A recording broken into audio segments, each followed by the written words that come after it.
নমস্কাৰ অসমবাসী ৰাইজ কি খবৰ সকলোকে মই নতুন এটা ভিডিঅ'লৈ স্বাগতম জনাইছো। আজি আপোনালোকক যেটো জনাব বিচাৰিছো অৰুণোদয় আঁচনি আৰু পিএম কিষাণ আঁচনিলৈ আহিছে ভাল খবৰ। লাখ লাখ কৃষকে এবাৰ লাভ কৰিব 20 নম্বৰ কিস্তি। তো আপুনি লাভ কৰিব নাই? তো সবিশেষ আজি এই ভিডিঅ'ত আপোনালোকক জনাম। তো গতিকে ভিডিঅ'টো আপুনি স্কিপ নকৰি শেষলৈকে চাই থাকিব। বলক ভিডিঅ'টো আৰম্ভ কৰোঁ। Welcome to my channel good luck Assam. Lakh lakh মহিলাৰ বাবে আহিছে এটা ভাল খবৰ, যেটো অৰুণোদয় আঁচনিলৈ আহিছে ভাল খবৰ। অৰুণোদয় আঁচনি এবাৰ প্ৰতিগৰাকী মহিলাই লাভ কৰিব অৰুণোদয় আঁচনিৰ ধন। এবাৰ অহা 10 মে'ত লাভ কৰিব নতুন হিতাধিকাৰীসকলে অৰুণোদয় আঁচনি। যেটো পঞ্চায়ত ইলেকশ্যন শেষ হ'ব, পঞ্চায়ত ইলেকশ্যনৰ পিছতে অৰুণোদয় আঁচনিৰ ধন মুকলি কৰা হ'ব আৰু অৰুণোদয় আঁচনিয়ে এবাৰ সকলো মহিলাকে দিয়া হ'ব। যিসকল মহিলাৰ নাম আহিছে নতুন লিষ্টত, যদি আপোনাৰ নতুন লিষ্টত নাম আহিছে, আপুনি যদি প্ৰশেষত ডকুমেণ্ট জমা দিছিলে আৰু ডকুমেণ্ট জমা দিয়াৰ পিছত আপোনাৰ যদি নাম আহিছে, তেনেহ'লে আপুনি লাভ কৰিব এবাৰ অৰুণোদয় 3ৰ সুবিধা। তো কোনে কোনে লাভ কৰিব? যিসকলৰ অৰুণোদয় আঁচনিৰ ৰেচন কাৰ্ড আপোনাৰ পৰিয়ালৰ মেম্বাৰ যদি 4জন হয় বা আপোনালোকৰ ঘৰত যদি এখনে ৰেচন কাৰ্ড আছে, তেনেহ'লে আপুনি লাভ কৰিব এই সুবিধা। আৰু যিসকলৰ আপোনাৰ নাম আহিছে, আপোনাৰ লিষ্টত যদি নাম আহিছে, তেনেহ'লে আপুনি লাভ কৰিব। আৰু যিসকলে পোৱা নাই এতিয়ালৈকে, যিটো অৰুণোদয় আঁচনিৰ আপোনালোকৰ কিছুমানৰ নাম কাটি দিয়া হৈছে, কিছুমানে পোৱা নাই। তো যিসকলে পোৱা নাই আপোনালোকে কিছুদিন ৱেইট কৰক। আৰু এখন যিহেতু লিষ্ট প্ৰকাশ পাব পাৰে পঞ্চায়তৰ পিছত, পঞ্চায়ত ইলেকশ্যনৰ পাছতে এখন লিষ্ট হয়তো প্ৰকাশ পাব পাৰে। সেই লিষ্টখনত আপোনাৰ নাম যদি আহে, তেনেহ'লে আপুনি লাভ কৰিব অৰুণোদয় 3ৰ সুবিধা।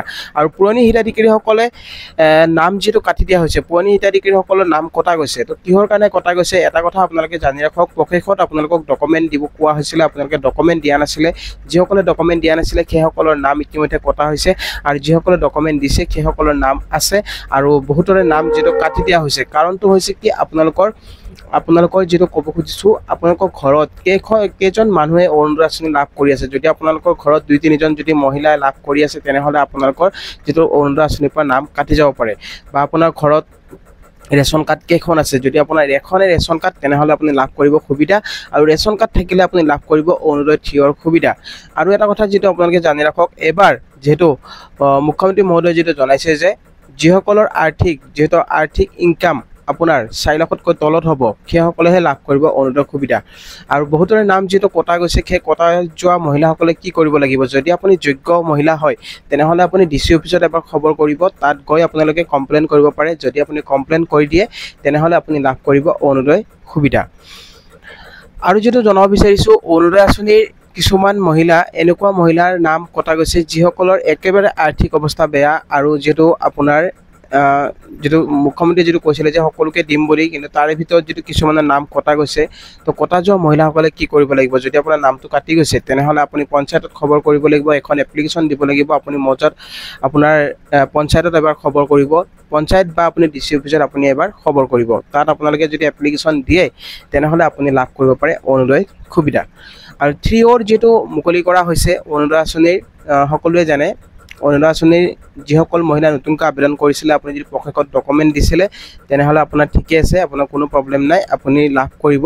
আপোনাৰ নামটো যদি আহিছে, এবাৰ 10 মে'ৰ পৰা হয়তো আপোনালোকে লাভ কৰিব পাৰে অৰুণোদয় 3ৰ সুবিধা। আৰু সকলো মহিলা লাভ কৰিব এই সুবিধা। তাৰে লগতে যিটো ক'ব খুজিছোঁ, ৰেচন কাৰ্ডৰ এটা বিগ আপডেট। আপোনালোকৰ ৰেচন কাৰ্ড যদি আছে, তেনেহ'লে আপুনি আধাৰৰ লগত আপুনি লিংক কৰাই ল'ব। আৰু যদি লিংক নকৰাই, তেনে ক্ষেত্ৰতো আপোনাৰ হয়তো অৰুণোদয় ধন নাপাব পাৰে। তো যিসকল মহিলা অৰুণোদয় আঁচনি লাভ কৰি আছে, সেই অৰুণোদয় আঁচনি লাভ কৰা মহিলাসকলে এই কামটো আপোনালোকে কৰি ল'ব। আপোনাৰ ৰেচন কাৰ্ড যদি আছে, ৰেচন কাৰ্ডৰ লগত আপুনি আধাৰ সংযুক্ত কৰক। তো গাইজ, নিশ্চয় বুজি পালে। আৰু এটা নেক্সট খবৰলৈ আহোঁ, যিটো ক'ব খুজিছোঁ পিএম কিষাণ আঁচনি। পিএম কিষাণ আঁচনি লাখ লাখ কৃষকৰ বাবে আহিছে এটা বিগ আপডেট। আপুনি যদি পিএম কিষাণ আঁচনি ধন লাভ কৰি আছে, তেনেহ'লে আপুনি KYC কৰিলেনে? যদি আপুনি KYC এতিয়াও কৰোৱা নাই, তেনেহ'লে আপুনি আজিয়ে আপুনি CSC চেণ্টাৰত গৈ KYC সম্পূৰ্ণ কৰক। নাইবা আপুনি মোবাইলতে কৰিব পাৰিব। আপুনি বিনা ফিংগাৰপ্ৰিণ্ট, কোনো ধৰণৰ OTP নোহোৱাকৈ আপুনি ফেচ এথেণ্টিকেশ্যনৰ জৰিয়তে আপুনি কৰিব পাৰিব আপুনি পিএম কিষাণত KYCৰ কাম। আৰু লগতে আপুনি কৰিব লাগিব আপোনাৰ লেণ্ড শেডিং ৰেকৰ্ড। আপোনাৰ লেণ্ড শেডিং ৰেকৰ্ডটো ন হৈ আছে নেকি? আপোনাৰ লেণ্ড শেডিং ৰেকৰ্ডটো যদি ন হৈ আছে, তেনেহ'লে আপুনি লেণ্ড শেডিং ৰেকৰ্ডটো আপুনি য়েছ কৰাই লওক। আপোনাৰ লেণ্ড শেডিং যেতিয়া য়েছ হৈ যাব, তেতিয়া আপুনি লাভ কৰিব আপুনি পিএম কিষাণ আঁচনিৰ ধন। আৰু বহুতৰে যিটো এবাৰ ক'ব খুজিছোঁ, পিএম কিষাণ আঁচনিৰ পৰা নাম হয়তো কাটি দিয়া হ'ব পাৰে, কিয়নো পিএম কিষাণৰ বহুতো কৃষকে এতিয়াও কৰা নাই KYC। আৰু লগতে লেণ্ড ৰেকৰ্ড দিয়া নাই নতুনকৈ যেটো ল্যান্ড ৰেকৰ্ড দিব কৈছে আপোনাৰ মাটি ডিটেইলছ দিব কৈছে তো এতিয়া যেটো আপোনালোকৰ নতুন এটা আপডেট আহিছে যে আপুনি পিএম কিষাণৰ ধন যদি লাভ কৰি আছে তেনেহলে আপুনি আপোনাৰ মাটি ডিটেইলছটো আপুনি শুদ্ধকৈ দিব লাগিব মানে আগতে আপুনি যিকোনো কাগজ দিলে হৈ গৈছিলে কিন্তু এতিয়াৰ পৰা আপুনি আপোনাৰ যেটো মণ্ডল অফিস আপুনি সাৰ্কল অফিসত গৈ আপুনি মণ্ডলৰ দ্বাৰা লিখা আনিব লাগিব আপুনি কি মাটিত কাম কৰি আছে তজি মাটি নে মিয়াদি মাটি তো সেই মাটিৰ আপুনি ডিটেইলছ দিব লাগিব কি খেতি কৰি আছে সেই খেতিৰ আপুনি ডিটেইলছ দাঙি ধৰিব লাগিব তাৰ পিছত সেই কাগজখন আপুনি সিএসসি সেন্টাৰত বা আপুনি ব্লকত গৈ আপুনি সেই কাগজখন দি দিব আপোনাৰ কাম হৈ যাব আপোনাৰ ল্যান্ড সিডিংটো ইয়েস হৈ যাব আৰু ল্যান্ড সিডিং ইয়েস হোৱাৰ পিছত আপোনাৰ ইকুৱেচিটো চাই ল'ব ইকুৱেচিটো যদি ইয়েস আছে আৰু আধাৰ বেংক একাউণ্ট সিডিং এটো বস্তু আপোনাৰ ইম্পৰ্টেন্ট হয় বহুতো কৃষকৰ আধাৰ লগত বেংক একাউণ্ট সংযুক্ত হোৱা নাই যদি আপুনি আধাৰ লগত বেংক একাউণ্ট সংযুক্ত নকৰে তেনে ক্ষেত্ৰতো আপুনি পিএম কিষাণ আঁচনি ধন লাভ নকৰে আৰু এবাৰ আপোনালোকক জনাব বিচাৰিছো এই তিনিটা কাম আপুনি যদি শুদ্ধকৈ কৰি থৈ দিয়ে তেনেহলে অহা যেটো আপোনালোকৰ আহিবলগীয়া 20 নম্বৰ কিস্তি আপুনি লাভ কৰিব পাৰিব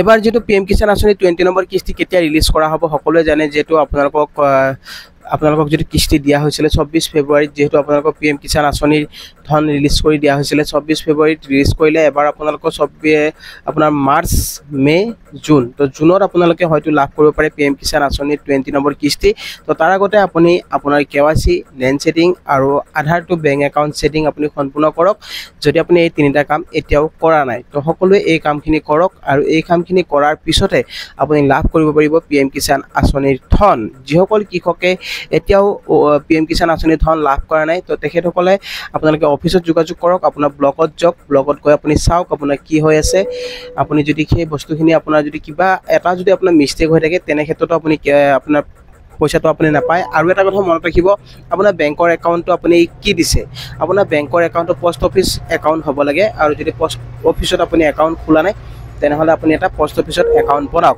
পোষ্ট অফিসৰ একাউণ্ট হলেহে আপুনি লাভ কৰিব পিএম কিষাণ আঁচনিৰ ধন তো গাইস আই হোপ আপোনালোকে নিশ্চয় ভিডিওটো বুজি পালে তো আজি আপোনালোকক যদি দুটাকৈ খবৰ জনালো ভিডিওটো চাই কেনেকুৱা পালে জনাব ভাল পালে লাইক শেয়াৰ আৰু লগতে চেনেলটো যদি নতুনকৈ আহিছে তেনেহলে সাবস্ক্ৰাইব কৰি ৰাখিব আৰু কাষত থকা বেল আইকনটো প্ৰেছ কৰি দিব যাতে এনেকুৱা ধৰণৰ নতুন ইনফৰমেশ্যন আহিলে সকলোতকৈ আগত পাই থাকে তো গাইস আজিলৈ মানে জয় আই অসম।